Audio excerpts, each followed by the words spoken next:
Big boss season 14 की सबसे चर्चित कंटेस्टेंट रुबीना दिलायक, शिमला की रहने वाली एक ऐसी लड़की जिसने मुंबई में अपनी एक नई दुनिया बसाई। लेकिन उसका ये सफर आसान नहीं था। सेब की इस पेटी को वापस शिमला भेज दो, ऐसा तक कहने लगे थे लोग रुबीना दिलायक के लिए। डिप्रेशन से भी जूझी हैं ये। लेकिन जो हार जाती वो रुबीना तो थी ही नहीं। पहाड़ों से आई पहाड़न, वो पहाड़न जिसका आत्मविश्वास, जिसका आत्मसम्मान पहाड़ से भी ऊंचा। जी हां, कहानी सुनाने वाली हूं आज आपको इस वीडियो के जरिए टीवी इंडस्ट्री की शक्ति यानी कि रुबीना दिलायक की। और जरूर सुनिएगा, बहुत इंस्पायरिंग कहानी है।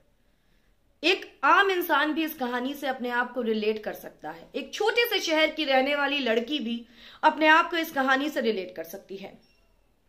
शिमला में रहती थी। पिता चाहते थे कि ये इंजीनियर बने। भाई फिजिक्स में फेल हो गई तो कैसे इंजीनियर बनती। इंजीनियर बनने का सपना छोड़ दिया। आईएएस की प्रिपरेशन करने लग गई कि चलो आईएएस बन जाएंगे। लेकिन इसी दौरान साल 2006 में ये मिस शिमला बन गई। भाई खूबसूरत तो ये गजब की थी और अभी भी है। मिस शिमला बनने के बाद इनको काम बड़ी आसानी से मिल गया और जी टीवी का पॉपुलर शो जो था छोटी बहू, उसके लिए इनको बुला लिया गया। पहाड़ों की हसीन वादियों को छोड़कर मुंबई की माया नगरी, गगनचुंबी इमारतों के बीच में ये पहाड़न आ गई। पहला सीन शूट हुआ, 17 रीटेक लिए पहले सीन में रुबीना ने। उसको देखकर सेट पर लोग परेशान हो गए। भाई कोई ट्रेनिंग तो ली नहीं थी एक्टिंग की, एक्टिंग तो सीखी नहीं थी। अब ऐसे में डायरेक्टर ने कहा कि एक काम करो, इस सेब की पेटी को वापस शिमला भेज दो, ये यहां के लिए नहीं है। लेकिन रुबीना दिलायक ने हार नहीं मानी। भाई एक कल्चरल शॉक भी लगा था। शिमला से मुंबई आई थी और मुंबई में जिंदगी जो है वो बहुत तेज रफ्तार पर दौड़ती है। हिमाचल में और महाराष्ट्र की मुंबई में बहुत फर्क है दोस्तों। कोई बात नहीं, धीरे धीरे इसको भी अडेप्ट करने लगी, काम शुरू करा, लोगों को पसंद आने लग गई। लेकिन शो के मेकर्स ने फीस नहीं दी। परेशान हो गई रुबीना। 9 महीने तक जब इनको सैलरी नहीं मिली, रुबीना ने कई बार रिमाइंड कराया और फिर जब आवाज उठाने लगी तब मेकर्स ने कहा भैया आ जाओ और पैसे ले जाओ अपने। लेकिन जब चेक दिया तो उसमें अमाउंट कम। रुबीना परेशान थी।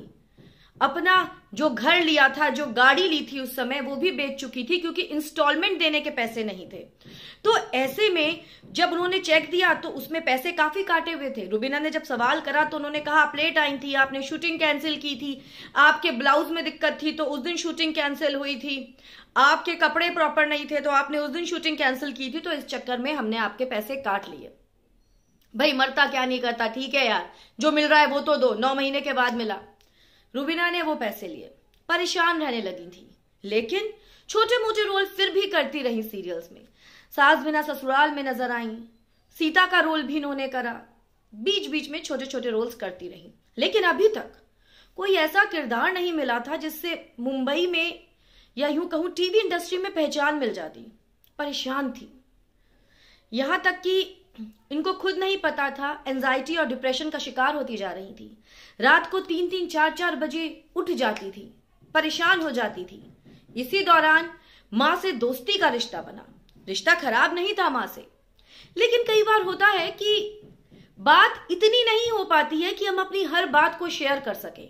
लेकिन फिर शेयर करने लगी। बता दूं, बहुत सिंपल से परिवार को बिलोंग करती हैं, बहुत डाउन टू अर्थ है इनका परिवार। जो लोग शिमला में रहते हैं वो इनके परिवार की तारीफ करते नहीं थकते। उसके बाद भाई इनके लाइफ में एक बड़ा शो आया, कलर्स टीवी का, शक्ति अस्तित्व के एहसास की। किन्नर बहू का रोल था, एक ऐसा रोल जिसको कई सारी एक्ट्रेसेस ने रिजेक्ट कर दिया था कि हम नहीं करेंगे इस रोल को क्योंकि इसको करने से हमारी इमेज खराब हो जाएगी। जाहिर सी बात है, किन्नर का रोल करना अपने आप में बहुत चैलेंजिंग है। लेकिन रुबीना को तो चैलेंज लेना पसंद है। उसने इस चैलेंज को एक्सेप्ट करा। शानदार रूप से इन्होंने सौम्या के किरदार को पर्दे पर निभाया और इतनी अच्छे से निभाया कि किन्नर बहू से लोग प्यार करने लग गए। गजब की अदाकारी, सोचिए ट्रेनिंग भी नहीं ली है इन मोहतरमा ने एक्टिंग की कोई। खैर, इसी बीच इन्होंने इस शो को छोड़ा और उसका रीजन क्या था ये भी सुन लीजिए। शो में लीप आने वाला था। लीप आने के बाद रुबीना के किरदार की उम्र जो है वो बढ़ जाती, 50 से 60 साल की उम्र का दिखाया जाता। रुबीना वो करने के लिए भी एग्रीड थी कि ठीक है एक नया चैलेंज होगा, लेकिन यहां पर मेकर्स ने एक और क्लॉज डाल दिया और वो क्लॉज ये था कि आप सेकंड लीड होंगी, पहली लीड आपकी बेटी को बना दिया जाएगा। इसके लिए रुबीना तैयार नहीं हुई। शो को खड़ा करने वाली रुबीना दिलायक थी और आपने जब उन्हीं को सेकंड लीड कर देंगे तो ऑब्वियसली वो काम नहीं करना पसंद करेंगी और उन्होंने शो को छोड़ दिया। बिना किसी ग्रज के साथ उन्होंने इस शो को गुड बाय कर दिया। अब रुबीना की अगर मैं पर्सनल लाइफ की बात करूं तो छोटी बहू जब ये शूट कर रही थी तो जो इनके को स्टार थे अविनाश, उस समय इनका उनसे अफेयर हुआ।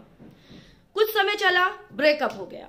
बाद में रुबीना की लाइफ में अभिनव आए, डेट कर रही थी और साल 2018 में इन्होंने अभिनव से शादी कर ली। रुबीना कहती हैं कि अभिनव एक ऐसे इंसान थे इनकी जिंदगी के जिन्होंने इनको लड़ना सिखाया।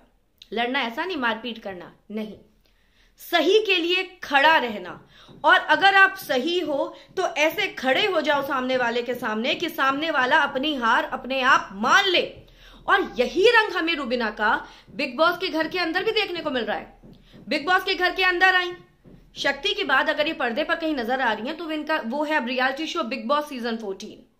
बिग बॉस सीजन 14 में अगर कोई ऐसा कंटेस्टेंट है जिसने अभी तक अपने मुंह से एक गाली तक नहीं दी तो वो सिर्फ और सिर्फ रुबीना दिलायक हैं। खड़ी हुई हैं पहाड़ की तरह सबके सामने। टूट रहे हैं रिश्ते, दोस्तियां टूट गई, हस्बैंड के साथ भी आर्गुमेंट हुआ, लेकिन रुबीना ने फिर भी जो स्टैंडर्ड मेंटेन करके रखा उसको गिरने नहीं दिया, उसी पर अभी तक चल रही हैं। ऐसी है रुबीना दिलायक, वो रुबीना दिलायक जो पहाड़ से शिमला, छोटा सा शहर, वहां से निकलकर हमारे देश के सबसे जाने माने शहर मुंबई में आई और अपनी अलग पहचान बनाई, अपनी अलग फैन फॉलोइंग बनाई। और सुनिए, इनको यकीन नहीं है फॉलोअर्स खरीदने में। मैं आपको बता दूं कि बहुत से ऐसे लोग हैं जो फॉलोअर्स खरीदते हैं, जो पीआर टीम को भी खरीदते हैं, ये उसमें भरोसा नहीं करती हैं। इनका मानना है कि मैं ऑर्गेनिक वे में ही अपने फॉलोअर्स गेन करूंगी अपने सोशल मीडिया पर। और जिस तरह से इन्होंने अपनी पहचान को बनाया, अपनी जिंदगी की लड़ाई को लड़ा, उसको देखकर ये कहना गलत नहीं होगा कि इस औरत के अंदर गजब की शक्ति है, गजब की सहन शक्ति है। और शायद यही वजह है कि इसीलिए रुबीना दिलायक बनी हुई हैं बहुतों की फेवरेट, बहुतों की पसंदीदा। सबको ये पसंद आ रही हैं। जो लोग पहले इनको नापसंद भी करते थे, इनको वो पसंद करने लग गए हैं। दोस्तों, ये थी कहानी रुबीना दिलायक की जो मुझे बहुत इंस्पायरिंग लगी, इसलिए मैं आपके समक्ष लेकर इसको हाजिर हुई। जरूर मुझे लिखकर बताइएगा कि आपको इनकी कहानी कैसी लगी। वीडियो को लाइक करें, शेयर करें, सब्सक्राइब नहीं किया है तो सब्सक्राइब कर लीजिए और बेल आइकन को दबाना बिल्कुल भी ना भूलें। नमस्कार।